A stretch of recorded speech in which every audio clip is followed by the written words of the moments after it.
नमो भगवते तस्मै कृष्णायादभूतकर्मणे रूपनामविभेदेन जगत्कीर्तियो यतः सच्चिदानन्दरूपाय विश्वोत्पत्त्यादिहेतवे तापत्रय विनाशाय श्रीकृष्णाय वयं नुमः।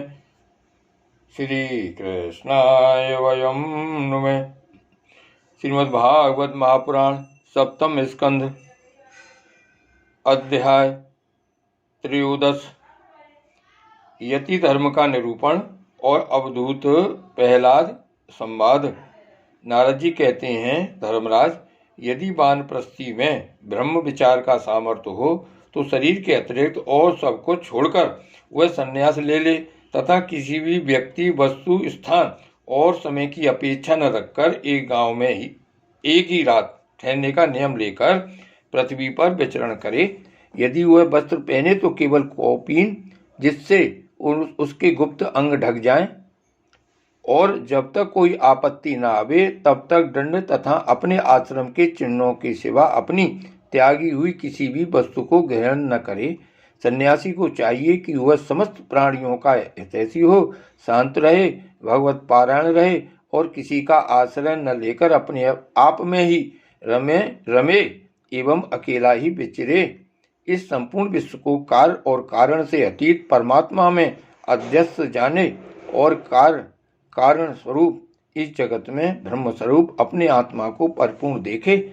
आत्मदर्शी सन्यासी सुषुप्ति और जागरण की संधि में अपने स्वरूप का अनुभव करे और बंधन तथा मोक्ष दोनों ही केवल माया हैं, वस्तुतः कुछ नहीं, ऐसा समझे। न तो शरीर की अवश्य होने वाली मृत्यु का अभिनंदन करे और न अनिश्चित जीवन का। केवल समस्त प्राणियों की उत्पत्ति और नाश के कारण काल की प्रतीक्षा करता रहे।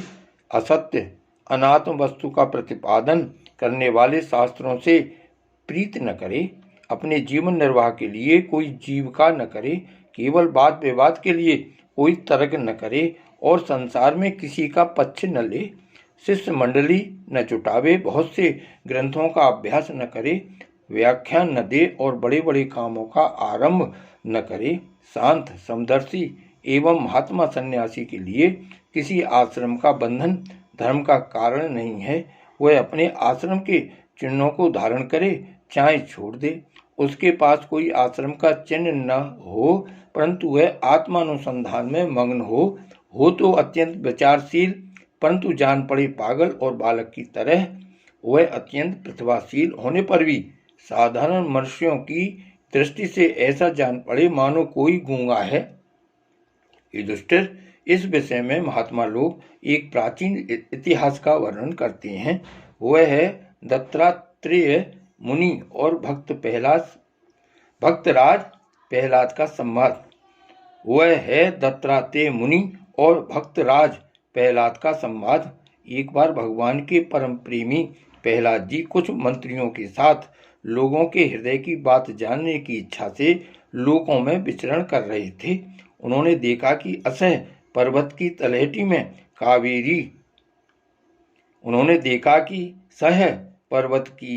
तलहटी में कावेरी नदी के तट पर पृथ्वी पर ही एक मुनि पड़े हुए हैं। उनके शरीर की निर्मल ज्योति अंगों के धूल दूषित होने के कारण ढकी हुई थी। उनके कर्म, आकार, वाणी और वर्ण, आश्रम आदि के चिन्हों से लोग यह नहीं समझ सकते थे कि वे कोई सिद्ध पुरुष हैं या नहीं। भगवान के परम प्रेमी भक्त प्रहलाद जी ने अपने सिर से उनके चरणों का स्पर्श करके प्रणाम किया और विधि पूर्वक उनकी पूजा करके जानने की इच्छा से यह प्रश्न किया, भगवान, आपका शरीर उद्योगी और भोगी पुरुषों के समान हष्ट-पुष्ट है। संसार का यह नियम है कि उद्योग करने वालों को धन मिलता है, धन वालों को ही भोग प्राप्त होता है और भोगियों का ही शरीर हष्ट-पुष्ट होता है, और कोई दूसरा कारण तो हो नहीं सकता। भगवान, आप कोई उद्योग तो करते नहीं, यूं ही पड़े रहते हैं, इसलिए आपके पास धन है नहीं, फिर आपको भोग कहाँ से प्राप्त होंगे। ब्राह्मण देवता बिना भोग के ही आपका यह शरीर इतना हष्ट पुष्ट कैसे है? यदि हमारे सुनने योग्य हो तो अवश्य बतलाइए। आप विद्वान, समर्थ और चतुर हैं। आपकी बातें बड़ी अद्भुत और प्रिय होती हैं।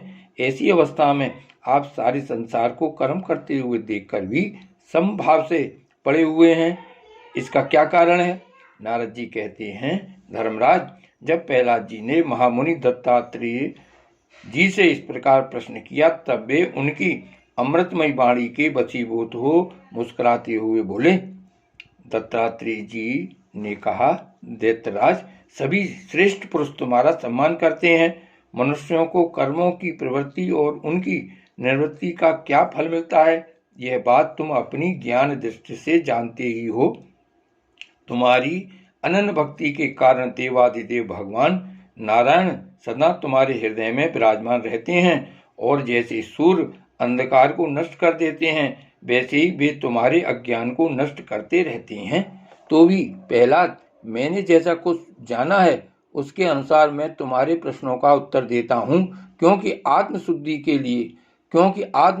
के अभिलाषियों को तुम्हारा सम्मान अवश्य करना चाहिए। प्रहलाद जी, तृष्णा एक ऐसी वस्तु है जो इच्छानुसार भोगों के प्राप्त होने पर भी पूरी नहीं होती। उसी के कारण जन्म मृत्यु के चक्कर में भटकना पड़ता है। तृष्णा ने मुझसे न जाने कितने कर्म करवाए और उनके कारण न जाने कितनी योनियों में मुझे टाला। कर्मों के कारण अनेकों योनियों में भटकते भटकते दैववश मुझे यह मनुष्य योनि मिली है, जो स्वर्ग, मोक्ष, त्रियग योनि तथा इस मानव देह की भी प्राप्ति का द्वार है।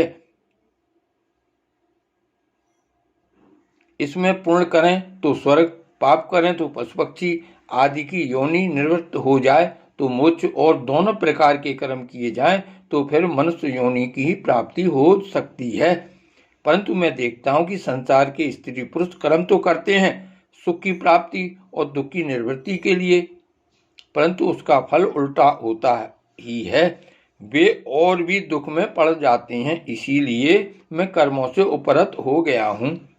सुख ही आत्मा का स्वरूप है। समस्त चेष्टाओं की निवृत्ति ही उसका शरीर, उसके प्रकाशित होने का स्थान है। इसलिए समस्त भोगों को मनोराज्य मात्र समझकर मैं अपने प्रारब्ध को भोगता हुआ पड़ा रहता हूँ।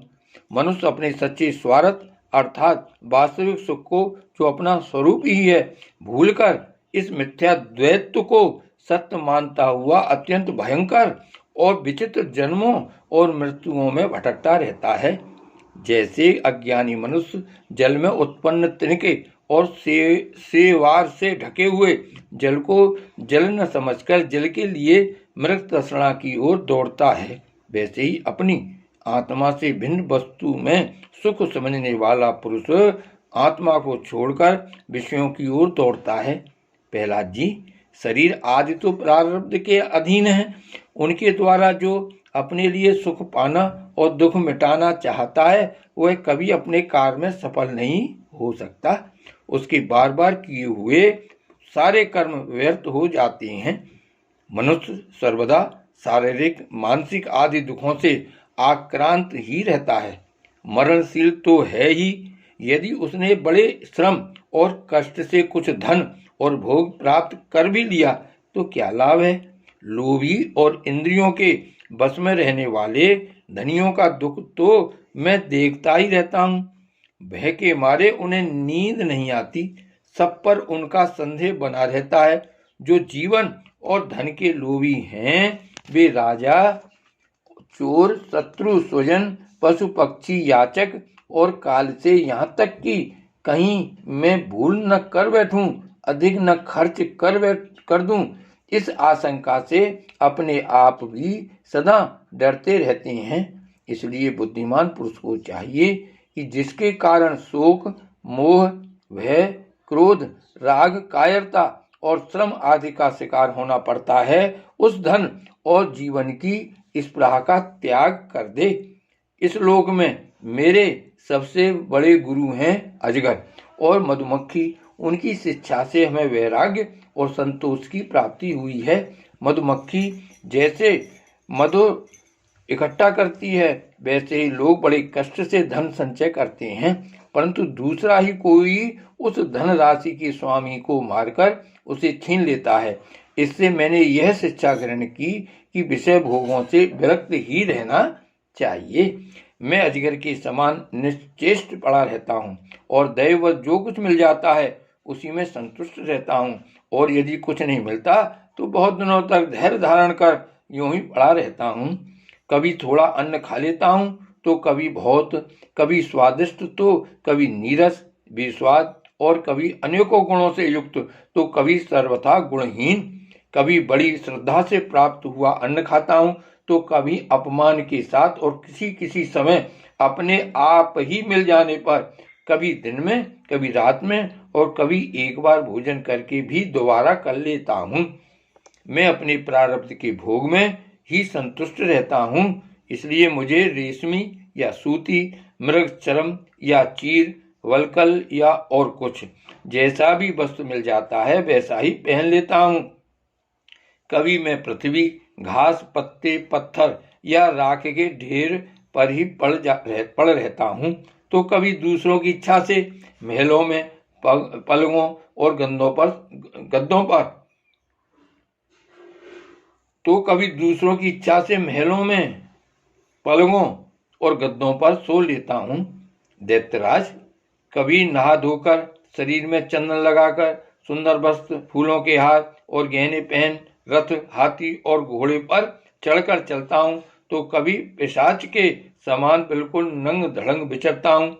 मनुष्यों के स्वभाव भिन्न भिन्न होते ही हैं, अतः न तो मैं किसी की निंदा करता हूँ और न स्तुति ही। मैं केवल इनका परम कल्याण और परमात्मा से एकता चाहता हूँ। सत्य का अनुसंधान करने वाले मनुष्य को चाहिए कि जो नाना प्रकार के पदार्थ और उनके भेद विभेद मालूम पड़ रहे हैं उनको चित्तवृत्ति में हवन कर दे। चित्तवृत्ति को इन पदार्थों के संबंध में विविध भ्रम उत्पन्न करने वाले मन को सात्विक अहंकार में और सात्विक अहंकार को महतत्व के द्वारा माया में हवन कर दे। इस प्रकार ये सब भेद विभेद और उनका कारण माया ही है, ऐसा निश्चय करके फिर उस माया को आत्मानुभूति में सुहाग कर दे। इस प्रकार आत्म साक्षात्कार के द्वारा आत्म स्वरूप में स्थित होकर निष्क्रिय एवं उपरत हो जाए। प्रहलाद जी, मेरी यह आत्मकथा अत्यंत गुप्त एवं लोक और शास्त्रों से परे की वस्तु है। तुम भगवान के अत्यंत प्रेमी हो, इसलिए मैंने तुम्हारे प्रति इसका वर्णन किया है। नारद जी कहते हैं, महाराज, प्रहलाद जी ने दत्तात्रेय मुनि से परमहंसों के इस धर्म का श्रवण करके उनकी पूजा की और फिर उनसे विदा लेकर बड़ी प्रसन्नता से अपनी राजधानी के लिए प्रस्थान किया। श्री भागवत भगवान की जय। श्री वल्लभाधीश की जय। श्री गोवर्धन नाथ की जय। श्याम स्वरूप श्री हमने महारानी की जय। परम दयालु गोसाई जी की जय। श्री गोकुलनाथ की जय। जय जय श्री गोकुलेश, जय जय श्री गोकुलेश।